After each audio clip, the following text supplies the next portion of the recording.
हाय, आज मैं एक अमेरिकन साइंस फिक्शन जिसका नाम है नोइंग समझाने जा रहा हूं। आगे स्पॉयलर्स हैं, ध्यान रखें और सावधान रहें।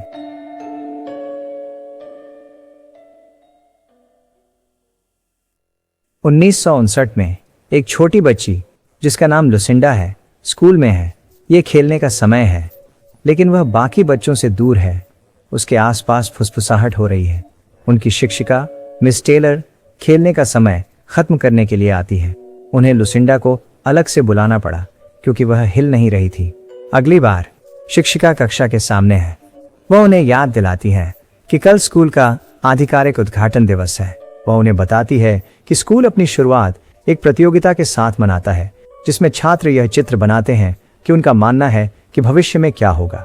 बच्चे उत्साहित हैं और विभिन्न वस्तुएं बनाने लगते हैं, सिवाय लुसिंडा एम्ब्री के, जो फुसफुसाती आवाजों से प्रेरित होकर अपने कागज को अंकों की एक श्रृंखला से भरने लगती है। वह अंतिम संख्याएं लिखने से पहले कार्य के लिए आवंटित समय समाप्त हो जाता है और मिस टेलर छात्रों की चित्रकारी इकट्ठा कर लेती है।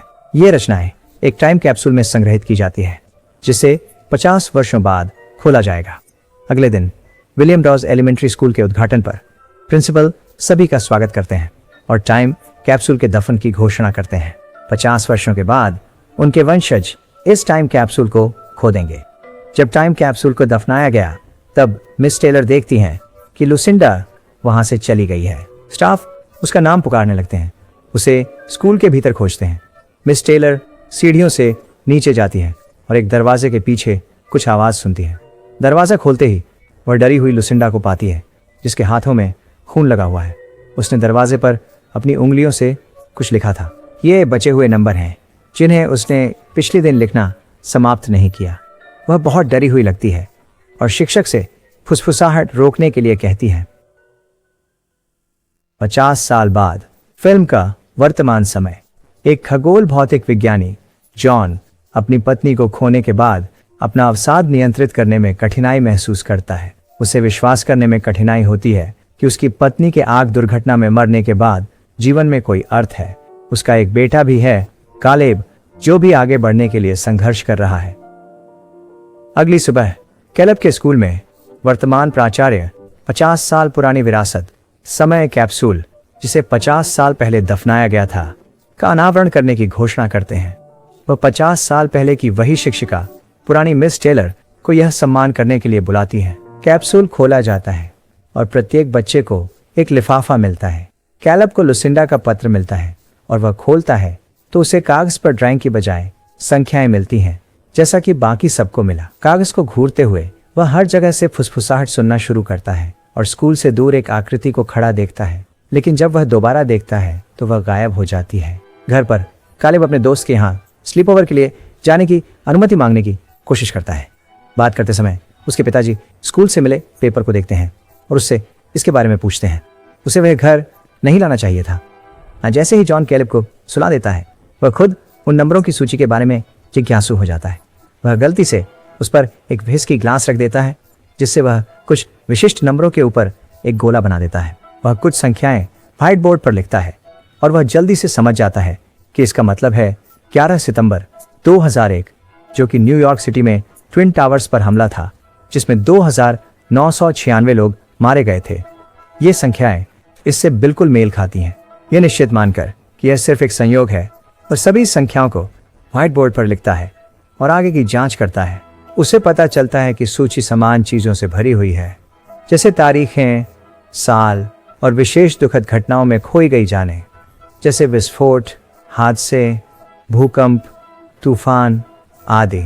ये सभी घटनाएं 1959 के बाद से जिस क्रम में हुई हैं, उसी क्रम में सूचीबद्ध हैं। वह त्रासदी की तारीख के लिए लाल घेरा और मृत्यु संख्या के लिए नीला घेरा उपयोग करता है, लेकिन कुछ अनगिनत संख्याएं ऐसी हैं जिनका मतलब वह समझ नहीं पा रहा है। अगले दिन जॉन इस कागज पर लिखी संख्याओं के बारे में अपने सहयोगी फिल से बात करता है। वह बताता है कि हर संख्या का समूह किसी बड़ी आपदा में तारीख और जानमाल की हानि से मेल खाता है और संख्या भविष्यवाणियां लगातार बनी रही हैं। यहाँ तक कि जिस दिन उसकी पत्नी की मृत्यु हुई थी वह भी वहां था। जॉन उसे बताता है कि 3 संख्या समूह हैं जो अभी तक नहीं हुए हैं और उनमें से एक दिखा रहा है कि कल कहीं पर 81 लोग मरेंगे। फिल विश्वास करने से इनकार करता है क्योंकि यह सच होने के लिए बहुत पागल है और सोचता है कि ये संख्याएं सिर्फ संयोग हैं, क्योंकि कागज पर कुछ बिना गिरी हुई संख्याएं भी हैं जिनका शायद कोई अर्थ नहीं है। उसे संदेह है कि शायद कोई जॉन पर मजाक कर रहा हो। जॉन अधिक जानकारी खोजने लगता है। वह मिस टेलर के पास जाता है, जो 1959 में टाइम कैप्सूल दफनाते समय लुसिंडा की स्कूल टीचर थीं। वह पत्र की प्रामाणिकता की पुष्टि करना चाहता है। मिस टेलर पुष्टि करती हैं कि यह मूल है और जॉन को बताती हैं कि कैसे लुसिंडा ने कैप्सूल के दफन के बाद दरवाजे पर खरोंच की थी और इसके अजीब परिस्थितियों के बारे में। जॉन लुसिंडा से मिलने की इच्छा व्यक्त करता है, लेकिन पता चलता है कि लुसिंडा की कई साल पहले ड्रग ओवरडोज के कारण मृत्यु हो गई थी। घर पर फोन के जरिए कुछ संपर्क करने की कोशिश करते समय वह देखता है कि दो अजीब आदमी एक कार में यार्ड में आते हैं। कैलिब कार के पास जाता है और अजीब आदमी कैलिब को एक पत्थर देते हैं बिना उससे कुछ कहे, जो निश्चित रूप से जॉन को डरा देता है। वह उसे अजनबियों से दूर रहने की याद दिलाता है और उसे घर के अंदर भेज देता है।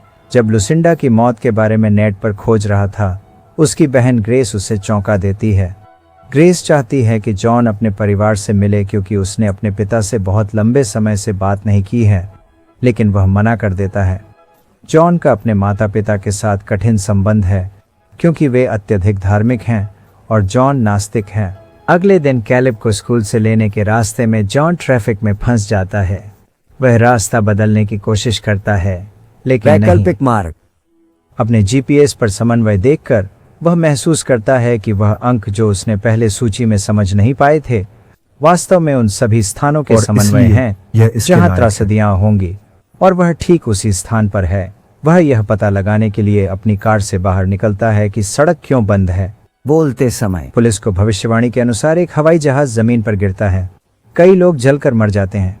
जबकि वह मदद करने की कोशिश करता है, वह घर लौटता है, जबकि अभी भी यह विश्वास करने में कठिनाई हो रही है कि यह सब हुआ। उसने हाल की दुर्घटना की रिपोर्ट ढूंढने के लिए ऑनलाइन खोजा, केवल यह जानने के लिए कि 81 लोग मारे गए हैं। रात में एक अजीब आदमी कैलब के कमरे में प्रवेश करता है।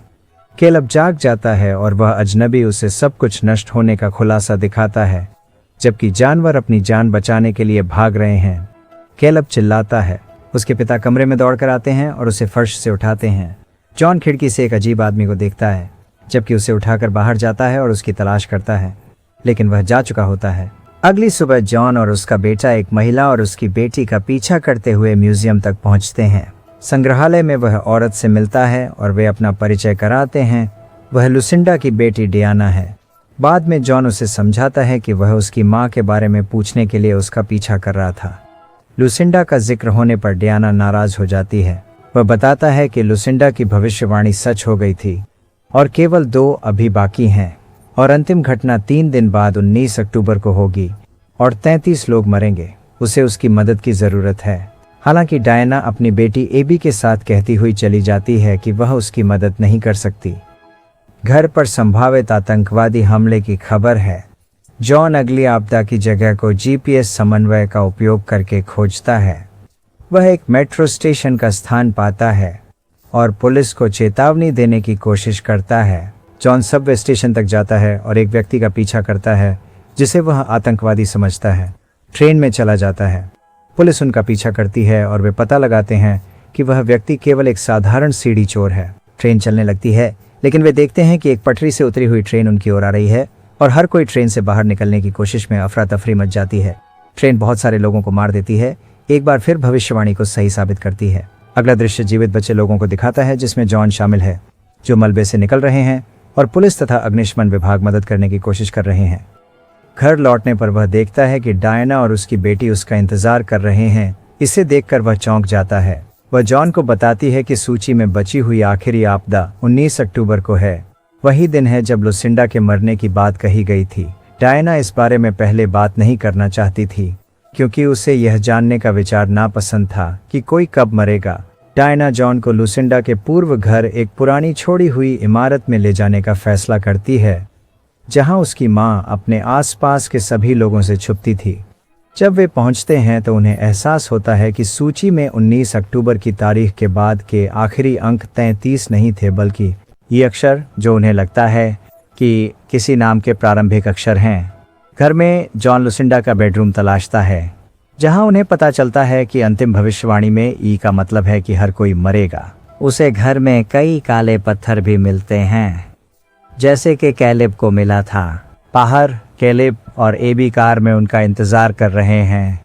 वे दोनों फुसफुसाहट सुनने लगते हैं और उन अजीब आकृतियों को देखते हैं। फुसफुसाहट उन्हें बुलाती है। बेचारी एबी को लगभग ले ही लिया गया था, लेकिन कैलेब कार का हॉर्न बजाकर ध्यान खींचता है।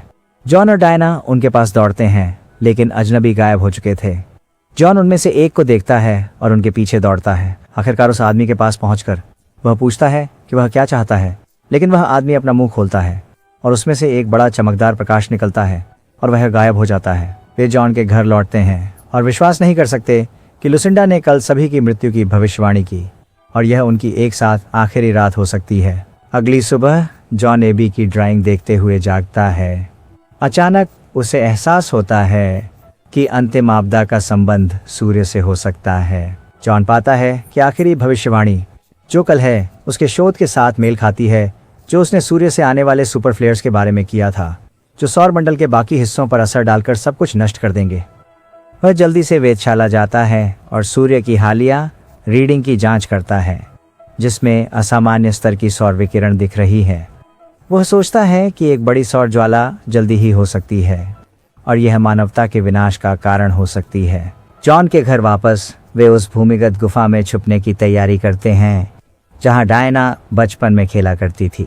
चलने का समय हो गया है। वह कैलेब को बुलाने जाता है, लेकिन उसे अपने डेस्क पर बैठा पाता है, जो लुसिंडा की तरह एक समान सूची लिख रहा है। कैलेब जो लिख रहा था उससे उसे यह समझ आता है कि 50 साल पहले दरवाजे पर लुसिंडा की लिखाई अंतिम भविष्यवाणी के लिए मौलिक थी, इसलिए वे स्कूल वापस जाते हैं। वह विशेष दरवाजा हटाता है, उसे घर ले जाता है और लिखावट को उजागर करना शुरू करता है। डायना अधीर है और वह तबाही आने से पहले गुफाओं में पहुंचना चाहती है, इसलिए वह बच्चों को लेकर गाड़ियों में बैठाकर गुफाओं की तरफ चल देती है। जॉन अंततः दरवाजे से नंबर प्राप्त कर लेता है और वह समझता है कि यह वह स्थान है जहां वे इस आपदा से बच सकते हैं। लेकिन जब वह बाहर आता है तो सब गायब होते हैं, जिससे वह उनके पीछे जाता है।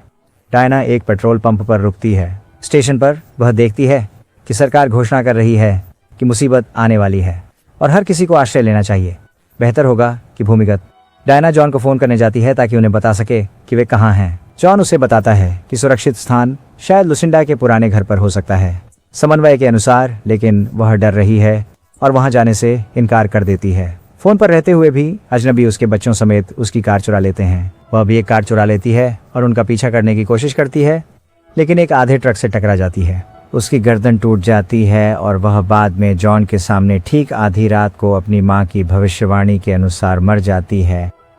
जॉन लुसिंडा के छोड़े हुए घर तक ड्राइव करता है और एक कार के रास्ते पर चलकर झाड़ियों में चला जाता है। उसे वहां कई काले पत्थर मिलते हैं। अंत में वह अजीब आदमी में से एक को देखता है और गोली मारने की धमकी देता है। कैलेब उसे रोकता है और अपने पिता से कहता है कि अजनबी लोग पूरे समय उनकी रक्षा कर रहे थे और उन्हें बचने के लिए उनके साथ जाना होगा। यह पता चलता है कि वही लोग थे जिन्होंने मानवता को पूरी तरह नष्ट होने से बचाने के लिए प्रमुख आपदाओं के बारे में संदेश भेजे थे। फिर वे आसमान में एक आर्क प्रकट करते हैं। जॉन आश्चर्यचकित है। अब जाने का समय है, लेकिन अजनबी केवल बच्चों को अपने साथ जाने देंगे। केवल चुने हुए लोग ही जा सकते हैं। कैलेब रोता है। कैलेब और उसके पिता अंतिम विदाई कहते हैं और वे लोग चमकते हुए शरीर बन जाते हैं और आर्क चला जाता है। आसमान में इस तरह की कई और नौकाएं धरती पर अन्य कई स्थानों पर आ चुकी थीं। वे भी जा रही हैं। जॉन सुबह उस जमीन पर जागता है। वह अब हंगामा खेत शहर में अपने परिवार के घर की ओर जाता है। उसकी बहन उसे गले लगाती है और वह उसे बताता है कैलेब सुरक्षित है। वह घर में प्रवेश करता है और अपने पिता को गले लगाता है।